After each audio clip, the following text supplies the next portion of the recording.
দেশনেত্রী বেগম খালেদা জিয়া সহ জনাব তারেক রহমান সাহেব এবং অপরাপর সকল আসামি ন্যায় বিচার পেয়েছেন আলহামদুলিল্লাহ।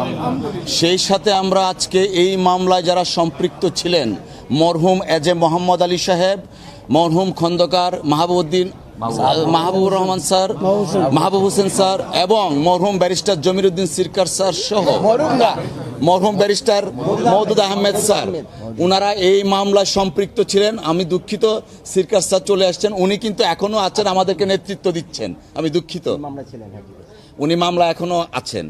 তো আমরা বেসিক্যালি প্রথম থেকে যে কথাটা বলে আসছি, এই মামলাটা ছিল শেখ হাসিনা ওয়াজেদের ব্যক্তিগত জিঘাংসা এবং প্রতিহিংসা এবং রাজনৈতিকভাবে বেগম খালেদা জিয়া এবং তার পরিবারকে খাটো করার জন্য, নিশ্চিহ্ন করার জন্য রাজনৈতিক চিন্তা চেতনায় এই মামলাটা দায়ের করা হয়েছিল। তিনি যখন সংসদে দাঁড়িয়ে নির্জলা মিথ্যা কথা বলতেন, তার বাসায় বেগম খালেদা জিয়া এতিমের টাকা মাইরে খেয়েছেন। আজকে আদালতের মাধ্যমে প্রমাণিত হলো দেশনেত্রী বেগম খালেদা জিয়া ইনোসেন্ট এবং সর্বোচ্চ আদালত বলেছেন ফাউন্ড নট গিলটি। এবং এই মামলায় যে সামাজিকভাবে দেশনেত্রী বেগম খালেদা জিয়া সহ অপরাপর আসামিদেরকে লেবেল করা হয়েছিল, সেই ব্যাপারেও আদালত অ্যাড্রেস করেছেন। পূর্ণাঙ্গ জাজমেন্ট পেলে আমরা বুঝব।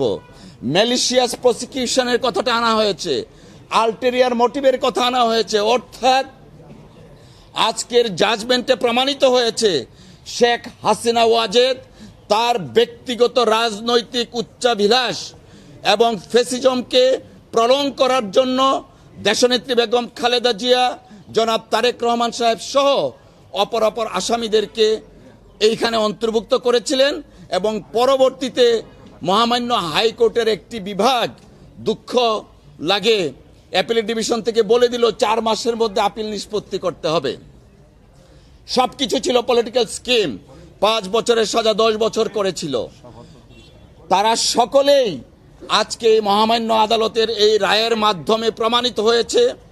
আনফরচুনেটলি বেগম খালেদা জিয়ার উপর, জনাব তারেক রহমান সাহেবের উপর অবিচার হয়েছিল।